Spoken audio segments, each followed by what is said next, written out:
perjanjian namanya perjanjian Tordesillas. Jadi kalau kita meruntut dari penjelasan yang kemarin, perjanjian Tordesillas itu membagi bumi jadi dua arah, timur dan barat. Spanyol ke arah barat, Portugis ke arah timur atau Portugal sekarang. Nah, salah satu lokasi yang mereka datangi itu adalah Indonesia sebagai wilayah yang berada di belahan bumi barat kalau ditinjau dari Eropa, itu ya.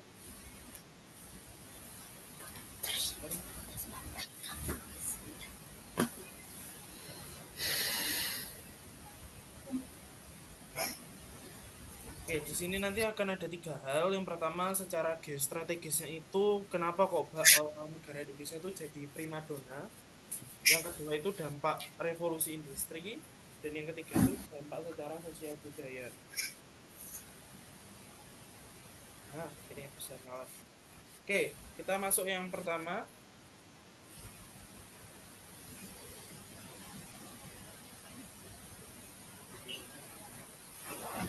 Kalau ditinjau dari sisi geografis, kenapa kok Indonesia itu eh, dia menjadi wilayah yang sangat ideal bagi proses kolonialisme negara itu karena kita berada di zona posisi silang dunia. Posisi silang ini kan terdiri dari dua aspek. Yang pertama dari aspek eh, letak benua, yang kedua itu adalah letak samudra. Nah, kedua hal ini itu juga ditunjang posisi Indonesia itu yang merupakan negara kepulauan. Sehingga apa? Sehingga pada masa itu lokasi kita, wilayah kita itu sangat-sangat strategis untuk pelayaran. Jadi menghubungkan antara wilayah di Asia Timur dengan Asia di Barat. Begitu pula juga menghubungkan negara-negara yang mungkin ada di Eropa ataupun di Afrika. Kemudian eh, di sini kenapa kok alasannya bangsa Barat itu mereka melakukan eksplorasi? Yang pertama, Konstantinopel itu sudah jatuh ke tangannya umat Muslim. Ya, kalau kita melihat runtutan sejarah yang lebih rinci, jatuhnya kelihatan kursornya bentar ya.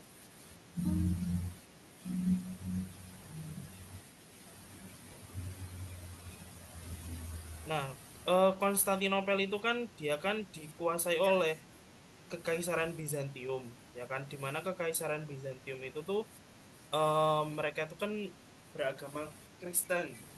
Nah, setelah mereka ditaklukkan oleh Muhammad Al-Fatih, jadi bangsa-bangsa Eropa itu mereka nggak bisa mau lewat jalur apa namanya jalur darat gitu karena pintu antara Afrika, Asia dan Eropa itu ada di daerah Turki. Nah, akhirnya mau tidak mau negara-negara Eropa itu terutama negara Spanyol dan Portugis mereka melakukan pelayaran di sini. Jadi baratnya muter. Harusnya mereka itu bisa cepat sampai, tapi karena adanya blokade, ya intinya ya gengsi lah orang-orang pada masa itu untuk membayar pajak ke orang-orang Muslim. Tuh kan mereka kan kalah perang kan. Kalau mereka mau berdagang dan melewati area Turki, maka mereka harus membayar upeti. Nah, orang-orang Eropa pada masa itu nggak mau. Nah, mereka mencari jalur baru melalui pelayaran. Nah, pelayaran ini nanti dia itu akan membawa semboyan yang terkenal dengan semboyan tiga tuh.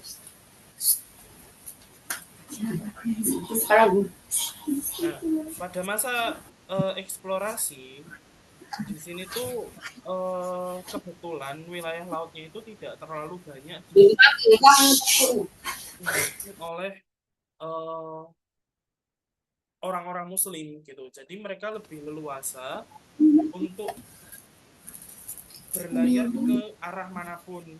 Tuh, makanya mereka lebih enak aja kalau mau berdagang ke Afrika dagang ke Asia Timur dan seterusnya.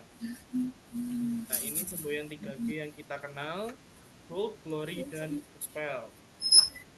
Nah, kenapa mereka menyuarakan semboyan ini? Karena alasan utamanya itu karena mereka itu sedang dilanda kemiskinan.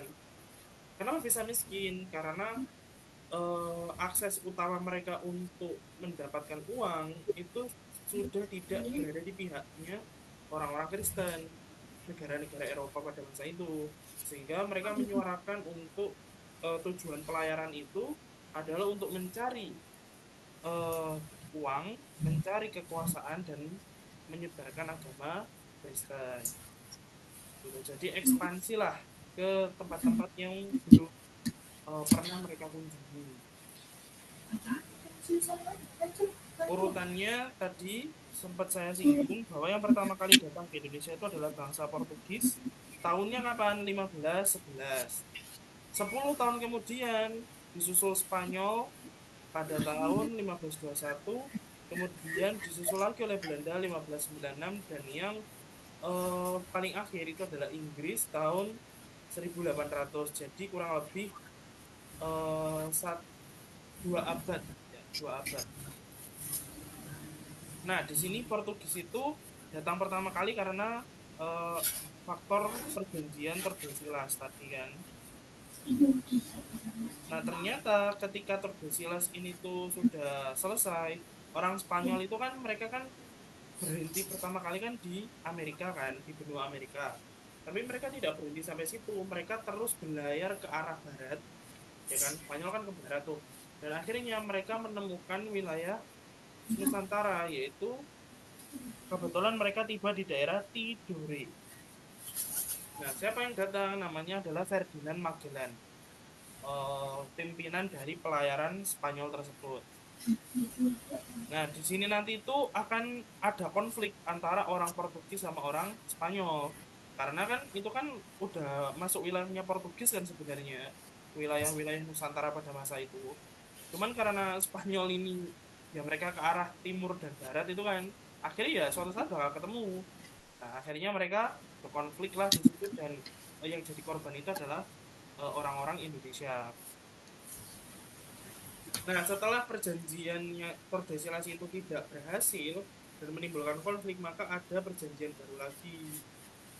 Nah, perjanjian baru ini saya lupa nama perjanjiannya apa, itu mengubah peta dunia yang awalnya timur barat itu jadi utara dan selatan.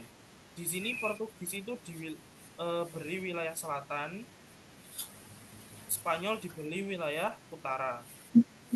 Nah, Portugis nanti itu mereka akan bergeser ke arah Timor Leste atau Timur Timur yang sekarang, gitu kan. Nah, kalau Spanyol itu mereka bergeraknya ke Filipina. Nah, terus Indonesia sama siapa? Indonesia sama Belanda.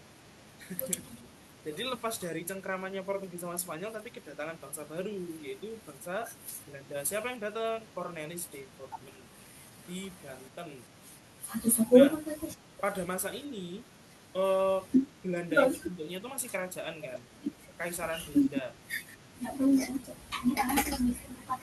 Nah, mereka itu tujuannya sama, yaitu untuk mencari eh, barang-barang, terutama rempah-rempah, spices, untuk mereka jual lagi ke negara asal mereka, yaitu yang mencari uang lah intinya kayak gitu kan. Nah, karena di sini mereka itu menemukan fakta bahwa negara kita itu sangatlah heterogen dan juga memiliki potensi alam yang sangat melimpah, maka mereka berniat untuk mengembangkan sayapnya melalui aktivitas perusahaan. Gitu. Jadi mereka itu awalnya itu pintar, mereka melalui pendekatan-pendekatan ke penguasa-penguasa setempat atau raja-raja setempat. Mereka melakukan kerjasama awalnya. Namun lambat laun kerjasama tersebut itu malah condong ke arah pengambil alih kekuasaan. Gitu. Akhirnya kan timbul konflik-konflik dan terbentuklah VOC atau organisasi dagang yang dimiliki oleh Belanda. Nah, VOC ini tuh salah satu organisasi paling kaya di dunia, bahkan hitungannya sampai masa sekarang. Jadi, most overpower Netherlands organization itu ya VOC itu. Karena masa kejayaannya itu lama banget, ya 300 tahunan. Bahkan eh, mereka itu jadi bangkrut itu bukan karena faktor eksternal, bukan karena mereka diserang atau sebagainya, tidak. Tapi karena mereka korupsi. Jadi orang-orang VOC itu banyak yang petinggi-petingginya itu yang melakukan penggelapan uang, kemudian pemalsuan dokumen dan lain sebagainya yang menyebabkan arus kasnya VOC yang sangat besar itu mereka jadi rugi. Padahal ya kalau dibilang ancaman mereka secara eksternal itu ya nggak terlalu signifikan. Lawannya VOC pada masa itu namanya itu adalah EIC. EIC ini punyanya Inggris. Nah, tapi EIC itu kalah kekuasaan sebenarnya sama VOC. Cuman ya gara-gara VOC itu melemah, maka kekuasaannya tergantikan oleh kekuasaannya EIC. Ini sama-sama organisasi ekonomi ya, bukan organisasi apapun. Tapi yang menjadi sesuatu yang unik yang belum pernah terjadi sebelumnya, perusahaan VOC itu punya kewenangan untuk eh, apa ya, memiliki armada perang atau memiliki tentara perang. Oh, itu merupakan hak istimewa yang diberikan oleh Ratu Belanda pada masa itu untuk memperkuat dominasi kekuasaan Belanda di wilayah jajahan-jajahannya. Jadi itu posisinya itu Belanda itu lagi nggak jajah Indonesia doang, tapi di berbagai tempat juga. Tapi yang memang paling untung banget, duitnya paling banyak banget itu mereka dapatnya dari Indonesia. Karena kita banyak sekali rempah-rempahnya. Nah, tujuannya VOC, nah, awalnya tuh orang Belanda tuh mulia gitu ya, ngasih ngasih visi misinya tuh mulia, menghindari persaingan antar pedagang Belanda.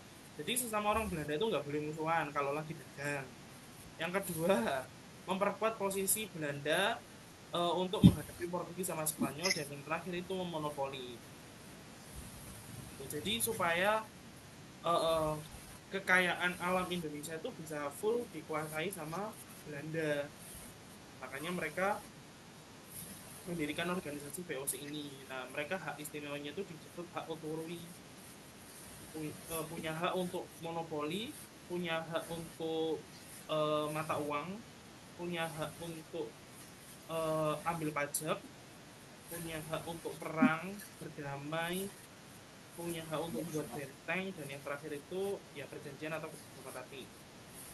Jadi yang kamu lihat di situs-situs sejarah benteng-benteng Belanda itu yang membuat itu adalah perusahaan sebenarnya, bukan negara Belanda secara langsung. Jadi benteng-benteng Belanda, kemudian rumah-rumah peninggalan Belanda itu tuh bukan milik orang-orang Belanda, bukan milik negara Belanda, tapi milik organisasi atau perusahaan yang dinamakan VOC. Nah, cuman mereka eh, karena VOC bangkrut ya akhirnya otomatis itu mereka dialihkan ke kerajaan Belanda itu sendiri, tapi jadi republik.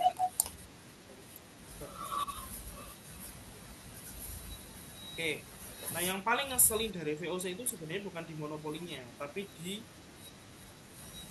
politik adu dombanya atau Deputy et Impera. Kalau ini aku belum pernah membaca secara spesifik kenapa kok intinya orang-orang Indonesia tuh kenapa kok gampang banget diadu domba itu, sebenarnya ada alasan secara sosiologisnya. Tapi secara singkatnya yang aku pernah tahu dan aku pernah baca, kenapa kok orang Indonesia tuh mudah banget diadu domba, karena mereka itu gampang percayaan aja sama orang. Bahkan budaya tersebut atau kondisi tersebut itu terbawa ke kita, ke generasi kita sampai sekarang. contoh sederhana gini, kamu melihat seorang figur influencer, bukan kamu sih, maksudnya orang-orang itu melihat figur influencer tanpa melihat background kepakarannya apa. Misalnya keuangan, lagi ngomongin keuangan, tapi dia itu bukan orang yang ahli di keuangan. Tapi cara influencer tersebut menyampaikan informasinya tuh kayak apa ya, kayak meyakinkan banget gitu loh. Akhirnya apa, mereka mudah terperdaya, terus banyak ketipu. Kasusnya itu kayak yang kasusnya siapa, Indra Kents, Doni Salmanan, yang investasi bodong itu. Hal tersebut itu menjadi salah satu contoh yang mendasari kenapa sebenarnya orang-orang Indonesia itu gampang diadu domba. Nah itu tadi. Selain itu, kalau kita melihat dari sejarah adu dombanya VOC ke orang-orang Indonesia itu karena mereka punya apa, kepentingan pribadi di atas kepentingan golongan. Jadi egosentriknya orang Indonesia itu juga cukup tinggi ya. Ya memang lumrah sebenarnya, setiap orang itu punya kepentingan mereka sendiri. Cuman ini tuh keterlaluan banget gitu loh. Nah ini nggak tahu kenapa kok bisa hal tersebut itu turun menurun gitu. Nah hal tersebutlah yang menyebabkan kenapa kok eh, Indonesia itu mudah banget dikuasai oleh asing, bahkan sampai masa sekarang. Tuh. Kalau monopoli mah itu bisa dibilang ya plus minus sih, ya plus minus aja, karena kan ini urusannya ekonomi gitu. Tapi yang paling ngeselin itu adalah di adu dombanya ini, mereka pinter banget itu mengotak-ngatik suatu apa namanya, suatu sistem sosial. Bahkan yang mereka paling pinter itu, mereka itu bisa masuk ke dalam sistem masyarakatnya. Contohnya adalah ketika perang Aceh terjadi. Aceh itu kan salah satu wilayah yang paling susah untuk dikendalikan Belanda, dikendalikan VOC. Nah, mereka itu akhirnya apa? Yang mereka lakukan adalah secara taktik sosiologi kepada masyarakat Aceh. Jadi mereka membentuk salah satu peneliti antropologi yang dinamakan Dr. Snow Bruggen itu untuk meneliti bagaimana sih kehidupan orang-orang Aceh dan apa sih yang mereka pegang gitu. Nah, sehingga dari data-data yang dikumpulkan sama Snow Bruggen itu menjadi taktik perangnya Belanda, dan akhirnya mereka berhasil mengalahkan Aceh dalam perang Aceh itu. Jadi ya, ya itulah kelemahan-kelemahan kita yang perlu kita perbaiki. Nah, terus kita masuk ke revolusi industri. Revolusi industri itu kan terjadi di abad 18 kan, yang dia itu dimulai di negara Inggris. Nah, ini itu dampaknya itu signifikan banget ke seluruh wilayah yang ada di negara-negara Eropa, termasuk juga Belanda. Nah, karena Indonesia pada masa itu masih dikuasai oleh Belanda, otomatis semua teknologinya itu juga based on Belanda. Contohnya adalah teknologi perkereta apian, kemudian teknologi arsitektur, jadi bangunan-bangunan kayak waduk, kayak bendungan, itu kita banyak terpengaruh oleh teknologi industrial dari Belanda.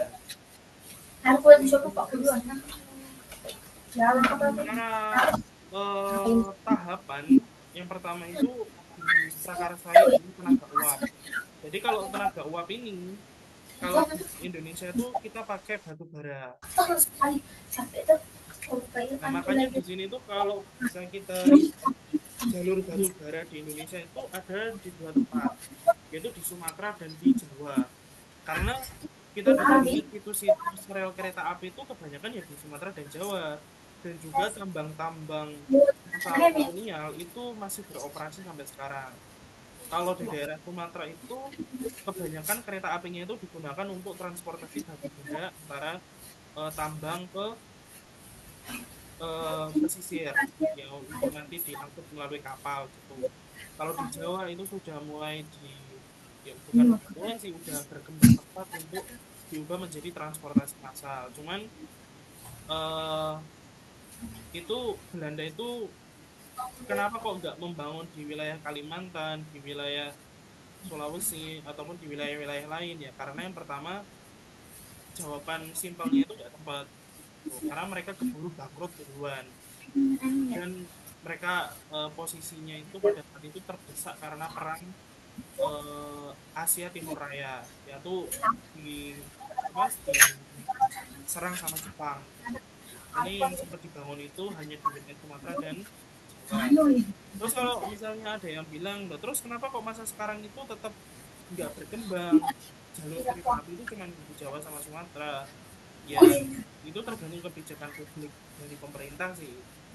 Kalau pemerintahnya support untuk transportasi kereta ya tentunya akan dibangun. Tapi masalahnya sampai sekarang nggak support untuk teknologi kereta api ini di seluruh wilayah. Jadinya di beberapa ya beberapa tempat itu masih belum dapat akses kereta api. Terus yang masuk yang kedua, listrik ini menjadi tolok ukur yang paling signifikan karena dengan adanya listrik itu teknologi itu berkembangnya itu 2 sampai 3 kali lebih cepat. Hampir seluruh kebutuhan dasar kita sekarang itu disokong oleh energi listrik. Ya kan? Kita lagi Zoom aja ini kan pengaruhnya dari energi listrik kan. Terus kemudian alat elektronik di sekitar kita juga harus disokong oleh listrik. Nah, kalau ada kasus blackout yang beberapa kali terjadi di Kalimantan dan Sumatera itu, hal itu sangat mengganggu aktivitas masyarakat, bahkan bisa menyebabkan lumpuh. Itu makanya listrik ini jadi tolok ukur awal adanya modernisasi. Kemudian kalau dari Indonesia, apa pengaruhnya? Yang pertama, kebutuhannya itu bakal meningkat. Ya kan? Kebutuhannya meningkat karena dengan adanya revolusi proses hidup kita itu makin simple, makin mudah. Sehingga apa? Sehingga proses produksi itu akan makin cepat juga. Yang kedua, perkebunannya juga makin luas. Lalu ada daerah-daerah yang makin luas untuk dijajah lagi karena transportasinya lebih mudah dan perdagangan ini semakin bergeser ke arah kapitalis, yaitu mencari kekuasaan ataupun uang sebanyak. Kalau dari infrastruktur tadi yang sempat kita singgung, rel kereta api, kemudian ada pelabuhan, jalan raya, dan juga ada teknologi industri.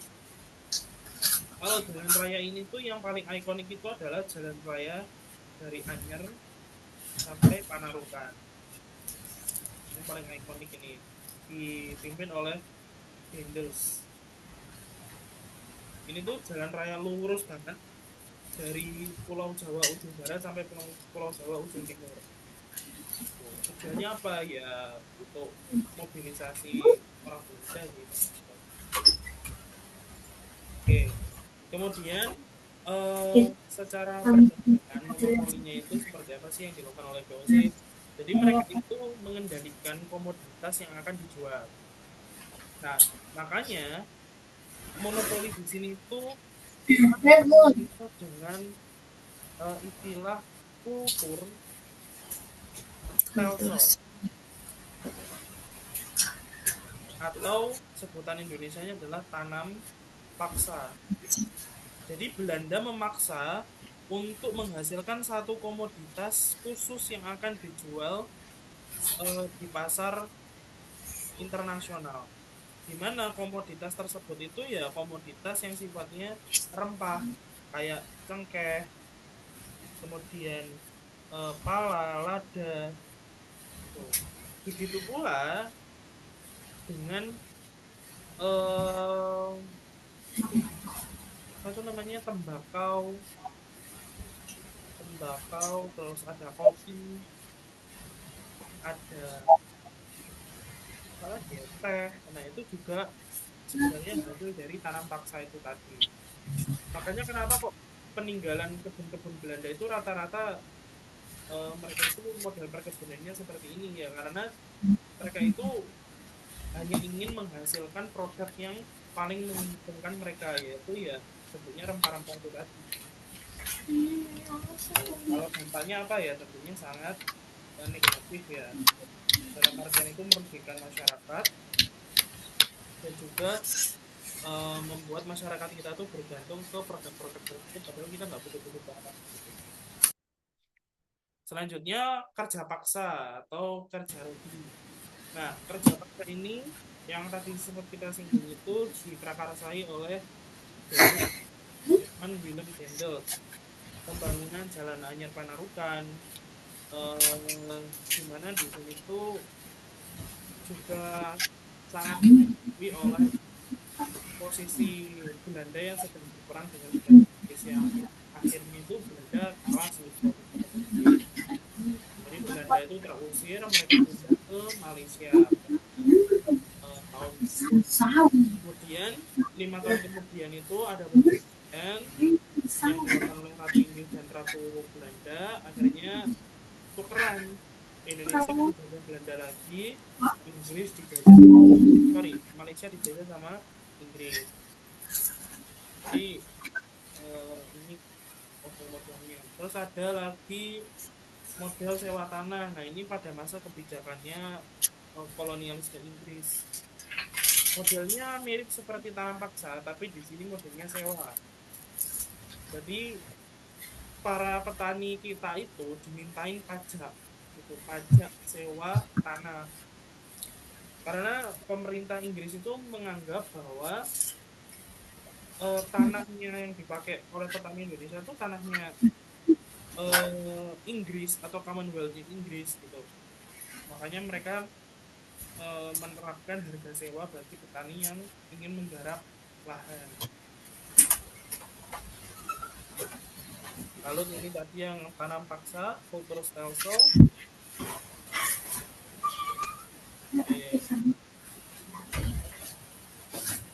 Lalu golongan sosial. Jadi pemerintah Belanda itu mereka selain pintar mengatur ekonominya juga pintar untuk mengatur sistem sosialnya. Tujuannya mereka mengatur ini tuh cuma satu, ya, untuk mengurangi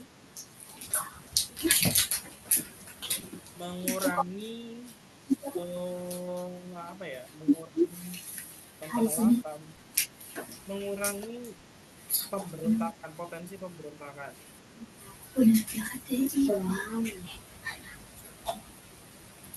Dan itu kalau masyarakat itu terpisah-pisah jadi berbagai golongan, mereka tuh tidak akan bersatu ketika mereka ingin menyuarakan sesuatu kan. Nah, mereka itu pintar, mereka ngakalin dengan membagi golongannya itu golongan Eropa, golongan asing, dan golongan pribumi. Makanya kenapa kok di Indonesia itu orang-orang yang keturunan Arab punya rasa apa ya, punya rasa yang berbeda gitu loh. Bahkan itu sampai terbawa di masa modern kita, yaitu tahun 98 reformasi.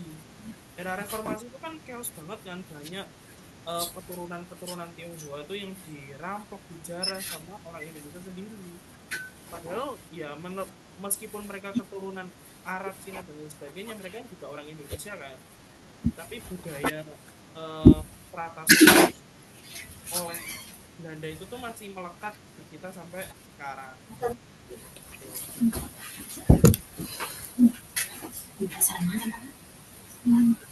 Selanjutnya,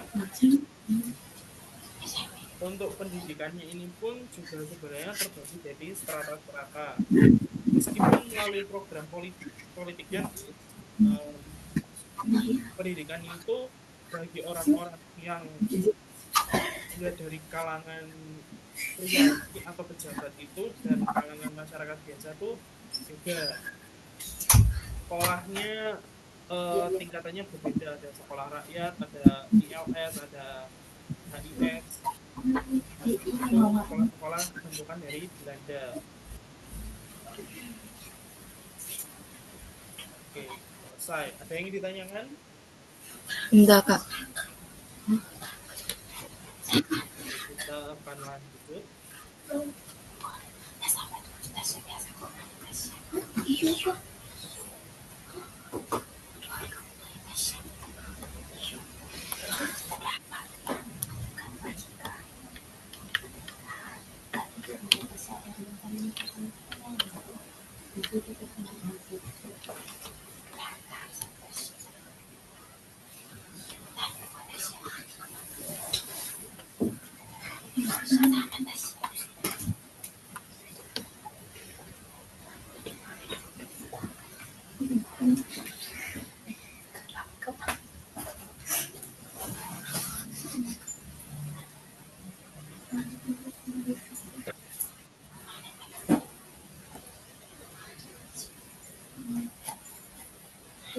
Selanjutnya ini adalah perjuangan kemerdekaan. Ya. Ini perlawanan-perlawanan yang dilakukan oleh masyarakat Indonesia yang sifatnya dia kedaerahan, nanti sampai sifatnya itu yang nasional. Nah, yang pertama ini untuk yang kedaerahan dulu. Ada beberapa sistem perang yang digunakan oleh kerajaan-kerajaan Indonesia untuk melawan kolonialisme Belanda. Ada yang melalui perang gerilya, ada yang melalui benteng, ada yang melalui perang terbuka, dan perang hutan. Di sini tuh yang paling efektif sampai sekarang digunakan sebagai sebagai standar perangnya Indonesia itu adalah perang gerilya. Jadi serangannya itu memanfaatkan kondisi wilayah sehingga tidak dapat terdeteksi secara langsung oleh musuh. Jadi itu kelompok-kelompok kecil yang nanti menyerang ke satu titik, kembali ke titik yang lain lagi, terus kembali. Jadi real memanfaatkan medan perang yang sangat detail di Indonesia. Manfaatin hutan, manfaatin gunung, manfaatin lembah, dan seterusnya. Terus ada yang model pertahanan. Nah, model pertahanan ini tuh membangun benteng-benteng yang digunakan sebagai wilayah pertahanan utama dari pasukan. Jadi kalau kita melihat di beberapa kerajaan-kerajaan Islam itu hanya membangun benteng-benteng kuat. Tujuannya untuk menahan serangan dari pemerintah kolonial. Terus ada lagi yang terbuka.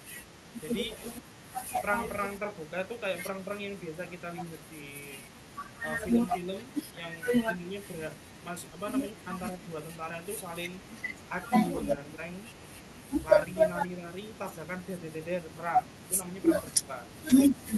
Yang terakhir ini tuh perang sampai titik darah penghabisan atau pemutan. Ini perang pemutan itu adalah perang yang dia itu sampai semuanya itu bis ludes. Dalam artian itu ya entah kamu bisa selamat, entah enggak, ya udah intinya perang. Tuh. Jadi perang total lah. Yang sifatnya itu destruktif banget perang pemutan itu. Jadi lebih ke arah pembantaian sih nanti itu. Nah, ini historis perangnya yang pertama ada perang Diponegoro. Ini yang salah satu perang yang paling merugikan Belanda. Merugikan VOC yang hampir bangkrut padahal waktunya cuma 5 tahun untuk perang Diponegoro itu. Nah, ini perang Diponegoro itu alasannya itu adalah Belanda itu sewenang-wenang terhadap kebudayaan kerajaan Mataram Islam. Pangeran Diponegoro itu kan orang yang sangat ini ya punya prinsip banget gitu. Nah, beliau itu nggak suka digituin, dan juga masyarakat Mataram pada saat itu sangat menderita. Akhirnya perang lah perang 5 tahun. Yang kedua ada perang Padri. Nah, perang Padri ini ya terbentuk itu karena adu domba. Jadi adu domba antara masyarakat Arab dan masyarakat Indonesia. Jadi masyarakat yang Islam banget sama masyarakat yang ada penganut kepercayaan gitu. Nah, ini pada masa itu perangnya itu berangsur-angsuran. Jadi ada fase-fasenya. Jadi nggak langsung perang full itu tidak. Makanya kan di sini kan durasinya kan 1823 sampai 37 dan itu ada fase 1, fase 2, fase 3 sampai fase terakhir itu kaum agama, kaum adat itu bersatu dengan Belanda. Yang ketiga ada perang Aceh yang tadi sempat kita singgung juga. Ini Aceh itu salah satu tempat yang paling susah untuk ditemukan Belanda dan akhirnya apa namanya dihancurkan oleh strategi secara sosial politik oleh Inggris strategi Brunch. Lalu perang Banjar yang ada di Kalimantan dipimpin oleh Pangeran Antasari. Ini cukup singkat ya, kurang lebih 4 tahun. Kemudian ada perang Bali. Ini tadi yang sifatnya puputan itu, jadi ya dia perang itu akibat mengganggu budaya masyarakat. Ya, akhirnya terkecoh perang sampai di negara simpatisan dan hampir semuanya gugur pada perang tersebut. Tuh. Lalu ada perang Patimura, ini gara-gara monopoli, dan yang terakhir adalah Hasanuddin, ini dari perang Makassar.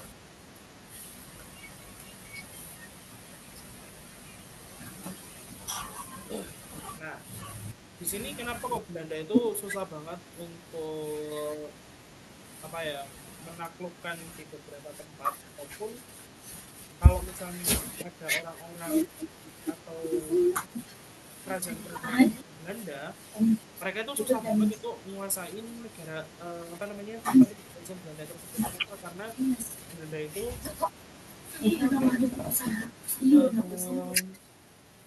Aku matikan itu air ada benteng Stelsel.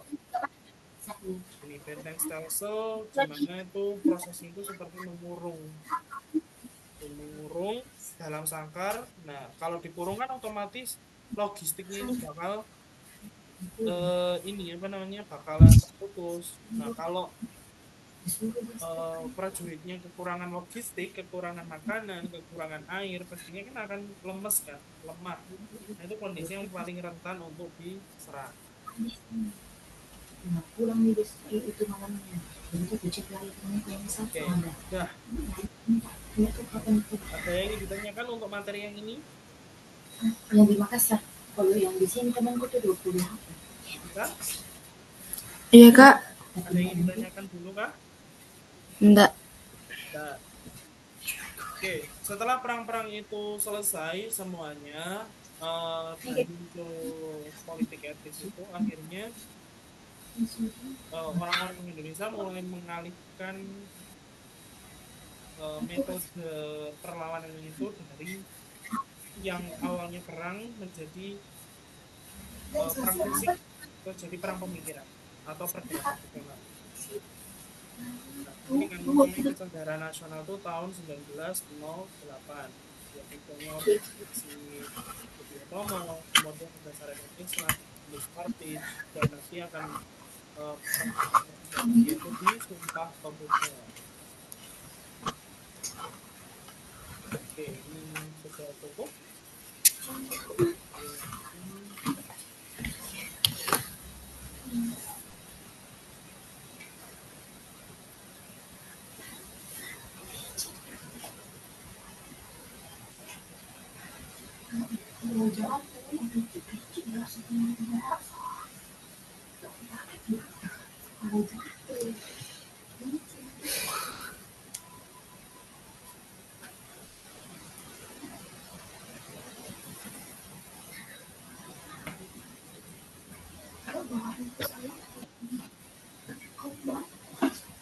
Oke, terakhir kemarin itu kita ngerjain yang ini ya, OSP 2019.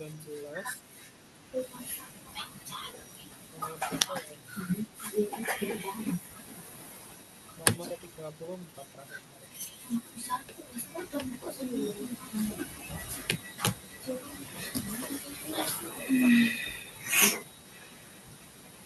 Ini bisa boleh dibuka untuk soal OSP-nya yang 2019.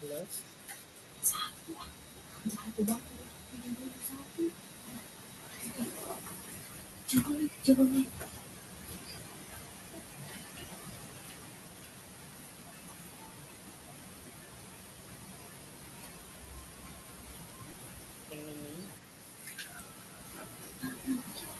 Ya, ini silakan bisa kamu kerjakan. Harus bisa rapat di sini baru bisa. Kalau di sini tidak bisa kita tidak boleh rapat. Jadi kita kalau rapat itu sudah jatuh posisi Ini nomor 35 sampai 40 ya, coba dikerjakan. Yang OSP 2019 yang ini.